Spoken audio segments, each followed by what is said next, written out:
Hello students, class plus two के अंदर आज जो हमारा टॉपिक है that is determination of internal resistance of a cell. बच्चों, हम लोगों ने पोटेंशियोमीटर शुरू किया था। पोटेंशियोमीटर के अंदर हमने पोटेंशियोमीटर के अंदर ये पढ़ लिया था कि पोटेंशियोमीटर एक ऐसा डिवाइस है जिसकी मदद से हम किन्हीं भी दो सेल के ईएमएफ को कंपेयर कर सकते हैं और किसी भी सेल के इंटरनल रेसिस्टेंस को कैलकुलेट कर सकते हैं। तो लास्ट लेक्चर में मैंने आपको किन्हीं भी दो सेल के ईएमएफ को कंपेयर करना सिखा दिया था। आज के लेक्चर में मैं आपको सिखाऊंगा to determine the internal resistance of a cell, कि अगर हम किसी सेल का इंटरनल रेसिस्टेंस कैलकुलेट करना चाहते हैं तो how to calculate the internal resistance of a cell. अब आप सबसे पहले यहां समझेंगे कि अगर हमें किसी सेल का इंटरनल रेसिस्टेंस कैलकुलेट करना है तो हम अपना सर्किट किस तरीके से तैयार करेंगे, इस सर्किट के अंदर हमें क्या क्या करना है, उस बात को आप यहां पर प्लीज ध्यान से समझने की कोशिश करें ताकि आपको एक बार में ही समझ में आ जाए। अब आप देखिए, अगर हम किसी भी सेल का इंटरनल रेसिस्टेंस कैलकुलेट करना चाहते हैं तो सबसे पहले काम जो हमें करना है वो यही है, हम एक पोटेंशियोमीटर की मदद से ये सब करेंगे। तो हम लोगों ने पहले एक पोटेंशियोमीटर कंसीडर कर लिया है। ये पोटेंशियोमीटर हमारे पास है और पोटेंशियोमीटर की ये वायर है, ये एक वायर है, यही वायर का दूसरा सिरा ये रहा, यहां तीसरा सिरा है, ये वायर का फोर्थ सिरा है। आगे चलिए, यहां पर हम लोगों ने एक कॉपर स्ट्रिप ली है, ये दूसरी कॉपर स्ट्रिप है, ये तीसरी कॉपर स्ट्रिप है। इस तरीके से यहां पर इस वायर को हम लोगों ने इन कॉपर स्ट्रिप्स की मदद से यहां पर अटैच किया है और ये सारे का सारा सिस्टम हम एक लकड़ी के बोर्ड पे यानी कि वुडन बोर्ड पे हम इस पूरे के पूरे सिस्टम को अटैच करते हैं। उसके बाद मैंने आपको लास्ट टाइम भी बता दिया था कि ये जो हमारे पास कॉपर स्ट्रिप्स होती हैं, इन कॉपर स्ट्रिप्स को हम मेजरमेंट में नहीं लेते, यानी कि इन कॉपर स्ट्रिप्स को जब हमें डिस्टेंस कैलकुलेट करना हो, जब हमें वायर की लेंथ कैलकुलेट करनी हो, उस केस में हम कभी भी इन कॉपर स्ट्रिप्स को लेंथ में कंसीडर नहीं करते हैं। आगे चलिए, यहां से जो वायर गई है हमने यहां पर रिहोस्टेट लगा दिया, यहां पर हमने एमीटर लगा रखा है, यहां हमने बैटरी ली है, दिस इज B1, यहां पर हमने की ली है, दिस इज की K।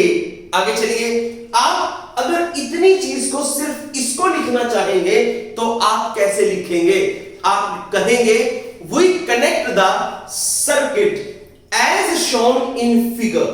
हम सर्किट को ऐसे कनेक्ट करेंगे जैसे फिगर में दे रखा है। और क्या कहेंगे? एक की, ये रही की, एक बैटरी, ये रही बैटरी, क्या कहोगे? एक की, एक बैटरी, एक एमीटर यानी कि an ammeter, a rheostat are connected in series with terminals A and B of potentiometer wire. लीजिए, ये आपके पास पोटेंशियोमीटर वायर दे रखी है और ये जो पोटेंशियोमीटर वायर यहां पर है, इस पोटेंशियोमीटर वायर के साथ यहां पर सीरीज में हमने यहां पर एक की लगा दी, यहां पर बैटरी है, यहां पर एमीटर है, यहां पर रिहोस्टेट है। आई रिपीट, हम लोगों के पास ये हमारी पोटेंशियोमीटर वायर है। इस पोटेंशियोमीटर की वायर के साथ सीरीज में हमने यहां पर की लगा दी, यहां पर बैटरी है, यहां पर एमीटर है, यहां पर रिहोस्टेट है। ये सभी चीजें हमने यहां पर सीरीज में कनेक्ट कर दी है। अब हम इससे थोड़ा सा आगे चलते हैं। ये हमारा टर्मिनल A है, ये हमारा टर्मिनल B है। आगे चलिए, नेक्स्ट और पॉइंट हमारे पास क्या है? देखिए, ये हमारे पास एक सेल है जिस सेल का इंटरनल रेसिस्टेंस हम लोगों को कैलकुलेट करना है। यह सेल हमारे पास दे रखा है। इस सेल का पॉजिटिव हमने इस A टर्मिनल के पॉजिटिव के साथ कनेक्ट किया है और यहीं पर हमारी बैटरी का नेगेटिव कनेक्टेड है। आपको ये भी ध्यान रखना पड़ेगा। क्या आपने यहां पर इसको अब थोड़ा सा लास्ट में देखिएगा ध्यान से, आपने यहां पर सेल का पॉजिटिव लिया है और याद कीजिए कल आपने क्या किया था, जहां पर आपने सेल का पॉजिटिव कनेक्ट किया था ए के साथ, वहीं पर बैटरी का भी पॉजिटिव था। यही सिचुएशन आज भी आनी चाहिए, यहीं पर हमारी बैटरी का भी पॉजिटिव होना चाहिए। तो ये लीजिए, ये बैटरी का पॉजिटिव हमने यहां पर लिया है इस तरीके से, इधर बैटरी का नेगेटिव होगा, यानी कि आपने यहां पर ए टर्मिनल जो है इसके साथ इस सेल का, जिस सेल का ईएमएफ हम कैलकुलेट करना चाहते हैं, इस सेल का पॉजिटिव हमने ए टर्मिनल के साथ कनेक्ट किया और इसी ए टर्मिनल के साथ बैटरी का भी पॉजिटिव कनेक्टेड है। तो आप इस बात को क्या कहोगे, आप कहोगे यहां पर the positive terminal of cell E, ये रहा E cell, the positive terminal of cell E whose internal resistance is to be calculated, you can say whose internal resistance is to be determined, is connected to, किसके साथ connect है, point A point के साथ, at which positive terminal of the battery is also connected, जहां पर battery का positive terminal भी connected है। आगे चलिए, अब हम और क्या देखें, अब हम यहां से की को क्लोज कर देंगे। ये वाली जो की है, हमने इस की को यहां से क्लोज किया, ये लीजिए, हमने की को क्लोज किया है, एक कांस्टेंट करंट यहां से अब पास होना शुरू हो जाएगा। तो ये लीजिए, हम कांस्टेंट करंट यहां से पास कर देंगे। अब हम थोड़ा आगे चलते हैं, अभी इसके बारे में हमें कोई बात नहीं करनी है, इसलिए आप यहां से इसको अभी हटा दीजिए। ये लीजिए, आपने यहां से इसको हटाया है, ये अभी कनेक्शन में नहीं है। तो हमने अभी सिर्फ यहां पर सेल लिया, सेल का पॉजिटिव टर्मिनल ए पॉइंट के साथ कनेक्टेड है और यहीं पर बैटरी का भी पॉजिटिव टर्मिनल कनेक्टेड है। हम यहां पर की को ऑन कर देंगे, सर्किट में से करंट फ्लो करना शुरू करेगा। जब सर्किट में से करंट फ्लो करना शुरू कर देगा तो यहां से कांस्टेंट करंट फ्लो होगा और जो वो कांस्टेंट करंट फ्लो होगा, यहां पर साथ में हमने गैल्वेनोमीटर को अटैच किया है। गैल्वेनोमीटर का दूसरे सिरे के साथ यहां पर जॉकी अटैच है और इस जॉकी को हम जगह जगह पर रख के देखेंगे और वो पॉइंट यहां ढूंढेंगे जहां पर गैल्वेनोमीटर हमें जीरो रीडिंग देगा। और मान लीजिए गैल्वेनोमीटर ने हमें जीरो रीडिंग यानी कि नो डिफ्लेक्शन गैल्वेनोमीटर ने हमें इस J1 पॉइंट पे दिया है। तो आप क्या कहोगे, ये पॉइंट हमारा A है, ये पॉइंट हमारा J1 है, तो AJ1 तक का डिस्टेंस आप यहां पर कैलकुलेट कर लो। मान लो जो A से लेकर J1 तक का डिस्टेंस है, that AJ1 is equal to L1, ये हमने यहां पर लिया है। अब हम एक बात और भी जान सकते हैं, वो ये है, अगर हम सेल का ईएमएफ कैलकुलेट करें तो जो सेल का ईएमएफ होगा that is equal to fall of potential across AJ1। Cell का जो ईएमएफ होगा वो AJ1 के अक्रॉस जो फॉल ऑफ पोटेंशियल है वो इसके बराबर है। तो हम कहेंगे this is EMF of the cell is equal to fall of potential, fall of potential। अब बताइए फॉल ऑफ पोटेंशियल किसके अक्रॉस होगा। देखिए सेल का ईएमएफ जो है वो यहां AJ1 के अक्रॉस जो फॉल ऑफ पोटेंशियल होगा उसके बराबर होगा। तो आप कह सकते हैं fall of potential across this is AJ1, ये हमने यहां पर ले लिया है। अब हम थोड़ा सा और आगे चलते हैं, यहां से आप एक पॉइंट और कह दीजिए that E is equal to, यहां से आप जानते हैं E is equal to K into L1 हमने कहा है, बिकॉज ये हमारा EMF है, ये रहा, और इसको हमने कहा this is fall of potential. Fall of potential हमारे पास ये K इंटू L1 के बराबर आ गया है। आगे चलिए, इसको कहा गया this is equation number first, ये हमारी इक्वेशन नंबर फर्स्ट है। अब हम साथ में नेक्स्ट जो हमारा सेकंड केस इसके अंदर बनेगा उसको सुनिए। हमने क्या कहा, यहां से यहां हमने रेसिस्टेंस बॉक्स लिया, ये हमारी की केबल ले ली, और रेसिस्टेंस बॉक्स को हमने यहां पर कनेक्ट कर दिया इस सेल के अक्रॉस, और हमने कोई पर्टिकुलर वैल्यू ऑफ रेसिस्टेंस यहां से निकाल ली है।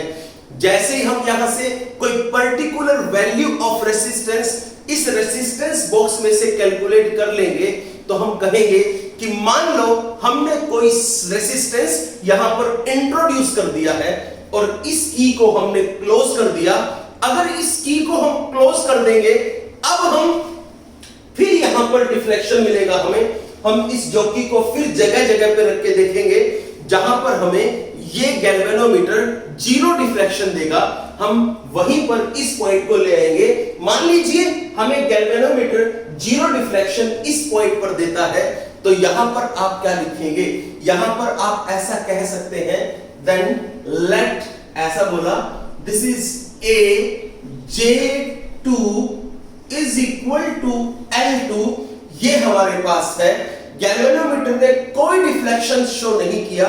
आप यहां से कह सकते हैं क्या, आप अब जिस तरह से ये हमारे पास है इसी तरीके से फॉर्मूला आपके पास क्या होगा, पोटेंशियल डिफरेंस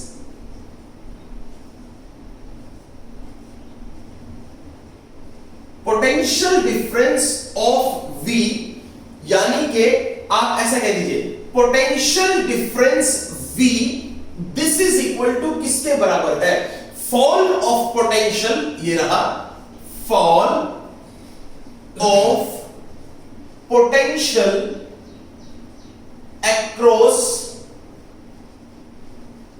Aj2, ये हमारे पास आ चुका है। आगे चलिए, यहां से हम कह सकते हैं V is equal to K into L2, ये हमारे पास है, this is equation number second, ये हुई। अब हम अगर यहां पर internal resistance of the cell calculate करना चाहें तो सेल का इंटरनल रेसिस्टेंस क्या है, this is now internal resistance of cell. Cell का इंटरनल रेसिस्टेंस अगर हम देखें, that will be internal resistance of the cell, क्या बनेगा, दिस इज R, और R का फॉर्मूला हमारे पास है, this is E minus V, ये रहा E minus V upon V into R, ये हमने यहां पर ले लिया है। अब हम इससे आगे चलते हैं, नेक्स्ट पॉइंट पे हमारे पास क्या होगा उसको भी सुन लीजिए। जो E है उस E की जगह हम यहां पर लिख सकते हैं this is K into L1 minus V की जगह this is K into L2 upon यहां पर फिर V, this is K into L2, आगे चलिए इंटू R, ये हमने यहां पर लिखा है। ये वाला के कॉमन निकाल लीजिए, इस वाले के से कैंसिल आउट हो जाएगा, तो R की वैल्यू आपके पास आ गई है, this is L1 minus L2 upon L2 into R, ये हमारे पास यहां पर ये इंटरनल रेसिस्टेंस की वैल्यू आ चुकी है। सो in this way we can calculate the internal resistance of the cell। आप एक बार दोबारा समझिए इसको ध्यान से, क्या है हमारे पास पोटेंशियोमीटर का टॉपिक हम कर रहे हैं। पोटेंशियोमीटर के टॉपिक में हम लोगों को पता है कि पोटेंशियोमीटर दो काम करता है। पहला काम करता है किन्हीं भी दो सेल के ईएमएफ को कंपेयर करने में, दूसरा काम करता है कि अगर हम किसी भी सेल का इंटरनल रेसिस्टेंस कैलकुलेट करना चाहें, to determination of internal resistance of a cell. पहले वाला काम हम लास्ट लेक्चर में कर चुके हैं। नेक्स्ट के लिए हम लोगों ने यहां पर डायग्राम बनाया। ये लीजिए, ये हमारे पास पोटेंशियोमीटर वायर है और ये जो पोटेंशियोमीटर वायर है यहां पर स्ट्रिप साथ में अटैच कर रखी है। तो एक स्ट्रिप ये रही, एक स्ट्रिप ये रही, एक स्ट्रिप ये रही। These are copper strips. तो यहां पर हमने कॉपर स्ट्रिप्स को अटैच कर रखा है। इन पोटेंशियोमीटर की वायर के साथ सीरीज में हम लोगों ने यहां पर की लगा दी, यहां पर बैटरी लगा दी, यहां पर एमीटर लगा दिया, यहां पर रिहोस्टेट लगा दिया। ये हमने इसके साथ यहां पर कनेक्ट कर दिए हैं। अब इससे आगे चलते हैं। यहां पर हमने इस ए पॉइंट के साथ सेल लगा दिया। सेल का ये नेगेटिव टर्मिनल है, ये रहा, और ये सेल का पॉजिटिव टर्मिनल है, ये रहा। आगे चलिए, जो सेल का पॉजिटिव टर्मिनल है वो हमने ए के साथ कनेक्ट किया और इस बैटरी का भी पॉजिटिव टर्मिनल हमने ए के साथ कनेक्ट कर दिया है। अभी हम इसको डायग्राम में नहीं लेकर आते हैं। अब एक बात बताइए, अगर यहां से की को ऑन कर दिया जाए, जैसे ये की यहां से प्रेस होगी, सर्किट क्लोज होगा। सर्किट क्लोज होगा तो कांस्टेंट करंट फ्लो करना शुरू करेगा। ये गैल्वेनोमीटर डिफ्लेक्शन शो करेगा। हम जॉकी को अलग-अलग जगह पे रख के देखेंगे। जहां पर हमें गैल्वेनोमीटर जीरो रीडिंग देगा वो पॉइंट हम नोट कर लेंगे। यहां पर हमने देखा गैल्वेनोमीटर ने डिस्टेंस J1 पे जीरो रीडिंग दी है, तो A से लेके J1 तक का डिस्टेंस आप ये कैलकुलेट कर लें। इसको हमने कहा ये L1 लेंथ के बराबर है। आगे चलिए, अब ये बताइए सेल का जो EMF होगा वो किसके बराबर है? EMF of the cell is equal to fall of potential across AJ1। AJ1 के अक्रॉस जो फॉल ऑफ पोटेंशियल है वहां पर हमें ये सेल का EMF उसके बराबर है। ये रहा सेल का EMF E और ये रहा फॉल ऑफ पोटेंशियल। आगे बढ़िए, सेकंड केस में हम इसके साथ यहां पर रेसिस्टेंस बॉक्स कनेक्ट कर देंगे। जब हम यहां पर रेसिस्टेंस बॉक्स कनेक्ट कर देंगे और कोई एक पर्टिकुलर रेसिस्टेंस यहां से हम इंट्रोड्यूस कर दें तो ठीक है। चलिए आगे, यहां पर हम लोगों ने की ले ली, ये वाली की K1 है। जब हम इस की को प्रेस कर देंगे, यहां से भी हमने की को प्रेस कर दिया, फिर गैल्वेनोमीटर हमें यहां पर रीडिंग देगा। हम जॉकी को अलग-अलग जगह पे रख के फिर वो पॉइंट ढूंढेंगे जहां पर जीरो डिफ्लेक्शन हमें मिलेगा, और वो हमें अब मिल गया J2 पॉइंट पर। तो A से लेकर J2 तक को हमने यहां पर L2 डिस्टेंस लिया। पोटेंशियल डिफरेंस V कितना हुआ? तो that is equal to fall of potential across AJ2। हम आगे बढ़ते हैं। Potential difference V is equal to fall of potential, ये रहा K इंटू L2। आगे चलिए, अब ये बताइए, ये इक्वेशन फर्स्ट है, ये इक्वेशन सेकंड है। सेल का इंटरनल रेसिस्टेंस क्या होगा? That is equal to R is equal to, formula है हमारे पास ये वाला, E minus V upon V into R। हमने E की जगह ये वाली वैल्यू पुट की, V की जगह ये वाली वैल्यू पुट की। हम यहां पर आ गए, R हमने यहां पर बाहर निकाल रखा है। K ये वाला कॉमन हुआ, K से K कैंसिल हुआ, ये हमारे पास स्मॉल r यहां पर आ जाता है। With the help of this we can calculate the internal resistance of the cell. हम सेल का इंटरनल रेसिस्टेंस कैलकुलेट कर लेंगे। अब हम इससे लिंक न्यूमेरिकल्स को डिस्कस करते हैं। तो चलिए इसके न्यूमेरिकल्स पे आ जाते हैं।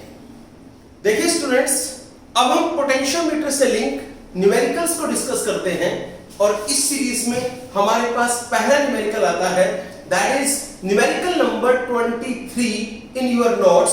आपकी असाइनमेंट में न्यूमेरिकल नंबर 23 है। इसने कहा क्या है, आप इसको सुनिए। It says a long uniform potentiometer wire AB is having a potential gradient along its length। ये कहता है a long, यहां पर दे रखा है long uniform potentiometer wire AB। ये आपके पास एक पोटेंशियोमीटर वायर AB है, having a constant potential gradient along its length। इसकी लेंथ के अलोंग इसके पास कांस्टेंट पोटेंशियल ग्रेडियंट दे रखा है। The null points for the two primary cells of EMF E1 and E2 connected in manner shown are obtained at a distance of 120 centimeter। जो E1 और E2 के लिए आपको जो नल पॉइंट मिलेंगे वो 120 सेंटीमीटर के डिस्टेंस पे हैं। आगे चलिए, और फिर सेकंड केस में आपको फिर नल पॉइंट इस E1 और E2 के लिए वो 300 सेंटीमीटर के डिस्टेंस पे हैं। अब आप यहां पर जो समझने की है वो ये है कि आपके पास यहां पर इसने कहा है the null points for the two primary cells of EMF E1 and E2 connected in the manner shown are obtained at a distance of 120 and 300 centimeter। आपको बस एक बात का ध्यान रखना है जो मैं अभी यहां पर बताऊंगा। फिर आपको क्या कैलकुलेट करना है, E1 अपॉन E2 सेल्स की रेशो, EMF की रेशो और position of the null point for the cell E1। देखिए यहां पर जो डायग्राम है इसमें जो आपको ठीक करना है वो यहां पर है। देख लीजिए, इसके अंदर अगर आप समझें तो यहां पर नेगेटिव है, यहां पर पॉजिटिव है। इस तरीके से लीजिए, आपने ये सेल लिया E1, इसका EMF है, इसका नेगेटिव यहां है और E2 का भी नेगेटिव यहां है। इन दोनों के नेगेटिव आपने इकट्ठे जोड़े हैं। यहां पर अगर आप देखें ये दोनों सीरीज में हैं और यहां पर इन दोनों के नेगेटिव आपने इकट्ठे एक तरफ लिए हैं। सो अब आप यहां से आगे बढ़िए, आपको दो चीजें कैलकुलेट करनी है। पहले केस में आपको यहां से E1 अपॉन E2 कैलकुलेट करना है, ये आपका पहला क्वेश्चन इसके अंदर है। और सेकंड केस में आपको यहां पर नल पॉइंट कैलकुलेट करना है E1 के लिए। सो आप यहां पर कह सकते हो we have to calculate null point for E1, यानी कि जो सेल आपके पास है उसके लिए आपको नल पॉइंट कैलकुलेट करना है। अब हम यहां अपनी तरफ से कुछ अजम्पशन ले लेंगे। मान लीजिए हमारे पास जो कैपिटल K है वो पोटेंशियल ग्रेडियंट है। वायर का जो पोटेंशियल ग्रेडियंट हमारे पास है वो मान लीजिए हमें यहां पर K दे रखा है। तो हमने यहां से अपनी तरफ से एज्यूम किया let K is the potential gradient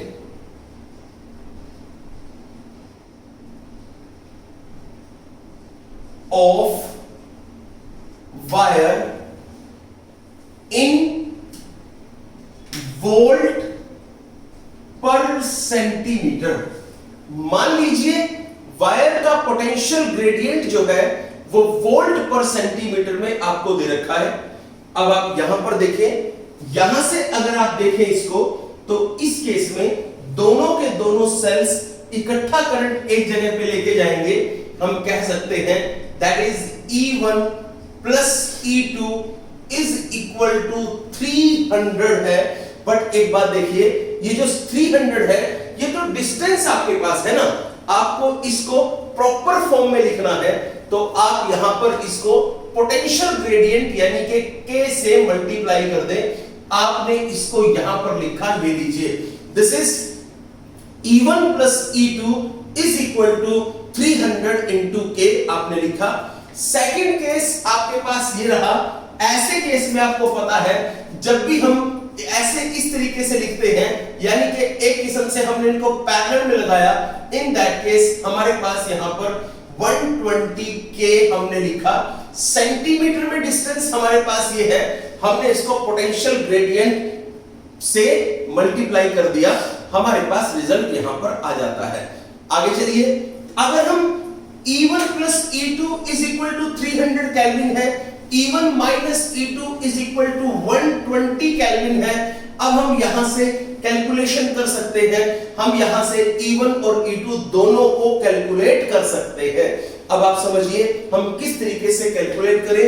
आप यहां पर लिख दीजिए, this is adding equation 1 and 2 equation 1 और 2 को ऐड कर दो, this is E1 plus E2 ये रहा, plus E1 minus E2 is equal to this is 420k, ये यहां पर है।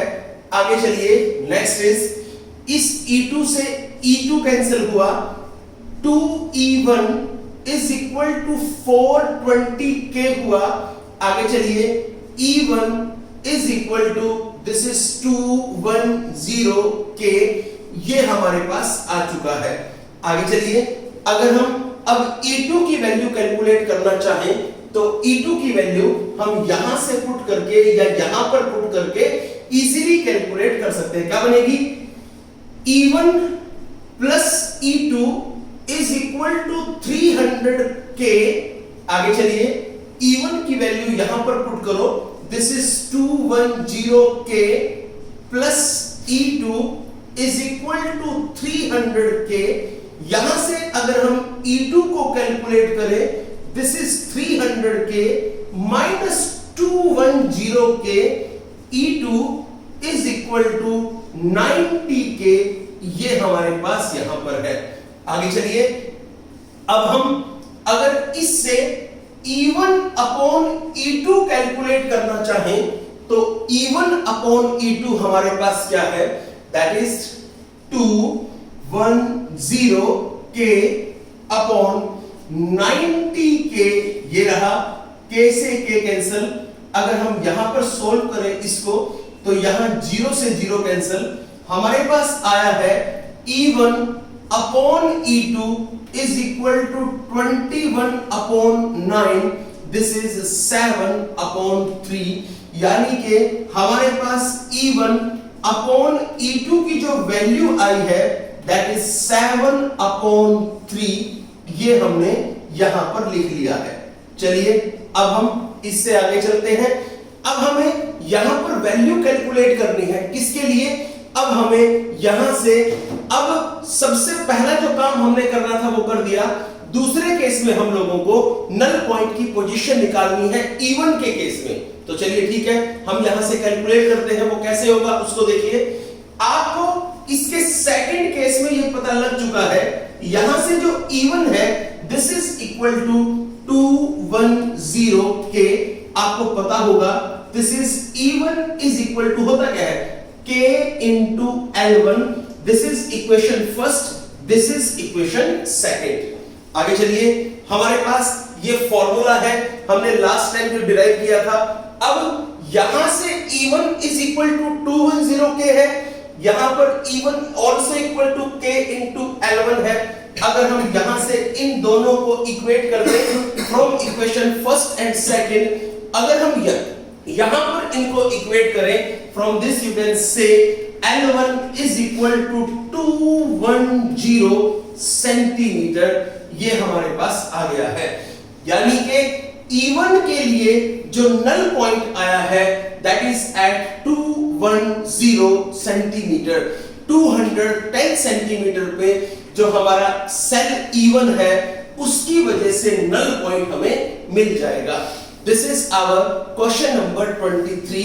Now we are at question number 24. समझिए question number 24 क्या है। देखिए स्टूडेंट्स, अब हमारे पास है question number 24.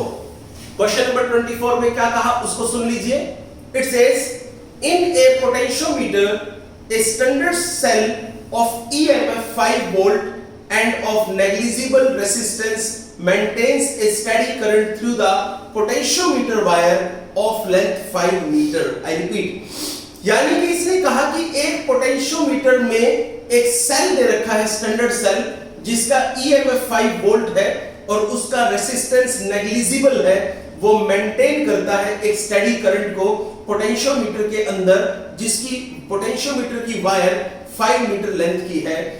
Two primary cells of EMF E1 and E2 are joined in series with same polarity. दो आपने सेल लिए, दोनों के दोनों सेल्स में से पहला सेल जिसका EMF E1 है, दूसरे सेल का EMF E2 है, और दोनों को हमने यहां पर सीरीज में लगाया है। सेम पोलैरिटी पहले केस में है, दूसरे केस में उनको अपोजिट पोलैरिटी में हमने लगा दिया है। आगे चलिए, the combination is connected through a galvanometer and a jockey of the potentiometer. The balancing point of the two cases are found to be at 350 centimetre and 50 centimetre respectively. आपको यहां पर जो कैलकुलेट करनी है, आपको दोनों के ईएमएफ की वैल्यूज कैलकुलेट करनी है, यानी कि आपको यहां से E1 और E2 दोनों की वैल्यू कैलकुलेट करनी है। चलिए अब हम यहां पर आते हैं। पहली बात आपको इसके अंदर समझा दूं, इसमें सबसे पहले हम लोगों को एक सेल दे रखा है और उस सेल के साथ यहां पर एक पोटेंशियोमीटर की वायर को कनेक्ट कर रखा है। तो ये लीजिए, यहां पर हमारे पास एक सेल है, ये रहा, और यहां पर एक की दे दी, ये रही, साथ में इधर इस पोर्शन पे और इधर इस पोर्शन पे यहां पर आपको एक 5 मीटर की ये ए पॉइंट है, ये वाला बी पॉइंट है, यहां से लेके यहां तक इस वायर की लेंथ आपके पास 5 मीटर दे रखा है और इस 5 मीटर की लेंथ के अक्रॉस ये पोटेंशियोमीटर की वायर आपको दे रखी है। आगे चलिए, जो यहां पर सेल लगाया है, सेल का ईएमएफ 5 वोल्ट आपको गिवन है। आगे चलिए, अब क्या किया है उसको देखिए। पहला केस यहां पर क्या है, पहला केस आपको ये दे रखा है, इसने कहा है पहले केस में, एक केस में उनको सेम पोलैरिटी में लगा रखा है, दूसरे केस में उनको अपोजिट पोलैरिटी में लगा रखा है। तो चलिए हम यहां पर देखते हैं, सेम पोलैरिटी में लगा रखा है तो क्या है, अपोजिट पोलैरिटी में लगा रखा है तो क्या है। देखिए सबसे पहले केस में मान लीजिए इनको हमने सेम पोलैरिटी में लगा दिया, ये लीजिए यहां से इधर इस तरीके से सेम पोलैरिटी में हमने इनको यहां पर कनेक्ट कर दिया। तो डेफिनेटली हमें कहीं ना कहीं यहां पर गैल्वेनोमीटर जो 0 रीडिंग देगा वो हमने यहां पर कनेक्ट किया। अब आप सबसे पहले इसमें एक चीज कैलकुलेट करना सीखो, वो है जो K हम निकालेंगे, यानी कि जो पोटेंशियल ग्रेडियंट हमें चाहिए वो हमें अभी तक नहीं पता है। आप एक बात बताइए, पोटेंशियल ग्रेडियंट होता है पोटेंशियल पर यूनिट लेंथ, और पोटेंशियल आपके पास 5 वोल्ट है, लेंथ आपके पास 5 मीटर है। अगेन चलिए, पोटेंशियल 5 वोल्ट है, लेंथ आपकी 500 सेंटीमीटर है। आगे चलिए, K is equal to 1/100 volt per centimetre, ये आपके पास यहां पर दे रखा है। आगे चलिए, फर्स्ट केस में आपसे क्या कहा उसको सुनिए। अगर आपने दोनों को सेम पोलैरिटी में लगाया है, in that case E1 plus E2 जो आपको नल पॉइंट मिलेगा दैट विल बी एट, वो कहां पर दे रखा है, वो आपको इस क्वेश्चन के अंदर 350 सेंटीमीटर पे दे रखा है। तो एक बात बताइए, आप जानते हैं E1 plus E2 is equal to K into L1 होता है। आप यहां पर K की जगह 1/100 लिखेंगे, इंटू L1 आपने 350 लिखा। बताइए आपके पास यहां पर रिजल्ट क्या आ जाएगा, दैट विल बी, एक इससे ये कैंसिल करो, this is 3.5, this is volt per centimetre, ये आपके पास एक रिजल्ट आया है। यानी कि आप कह सकते हो this is E1 plus E2 is equal to 3.5 volt per centimetre, ये रहा। नेक्स्ट इज, अगर आप इन दोनों को अपोजिट पोलैरिटी में लगाते हो तो क्या होगा। अपोजिट पोलैरिटी मतलब आपने ऐसे लगा दिया, यहां पर पॉजिटिव, यहां पर नेगेटिव, फिर पॉजिटिव, यहां पर फिर गैल्वेनोमीटर लगा दिया और आपको यहां नल पॉइंट मिला है। अकॉर्डिंग टू क्वेश्चन यहां नल पॉइंट आपको कहां मिला, 50 सेंटीमीटर पे आपको यहां नल पॉइंट मिल गया। अब आप क्या करेंगे, E1 minus E2 is equal to K into L2 है। K की बात करें, K is equal to 1/100 into L2 की बात करें, दिस इज 50, ये आपके पास बना 1/2, 0.5 ये हुआ, this is volt per centimetre. अब आपके पास यहां पर आ चुका है। आगे चलिए, again E1 minus E2 is equal to 0.5 volt per centimetre, ये आपकी इक्वेशन नंबर 1 है, ये आपकी इक्वेशन नंबर 2 है। From equation first and second आप यहां से E1 और E2 की वैल्यू कैलकुलेट कर सकते हो। तो आप कहोगे from equation first and second we can calculate the value of E1 and E2 and from this equation and from this equation we can calculate the value of E1 and E2 and we get E1 is equal to, ये हमारे पास आएगा 2.0 volt और जो E2 आएगा that will be equal to, ये हमारे पास हुआ 1.50 volt. ये हमारे पास इन दोनों का सॉल्यूशन आ जाता है। हम यहां तक के अपने न्यूमेरिकल करेंगे, इससे नेक्स्ट न्यूमेरिकल पोटेंशियोमीटर से रिलेटेड और आपके स्लाइड मीटर ब्रिज से रिलेटेड इन न्यूमेरिकल्स को मिक्स न्यूमेरिकल मैं आपको नेक्स्ट लेक्चर के अंदर करवा दूंगा। आप होपफुली आप इसको प्रॉपर्ली पढ़ लीजिए, तरीके से समझ लीजिए ताकि आपको न्यूमेरिकल करने में प्रॉब्लम ना हो। All the best.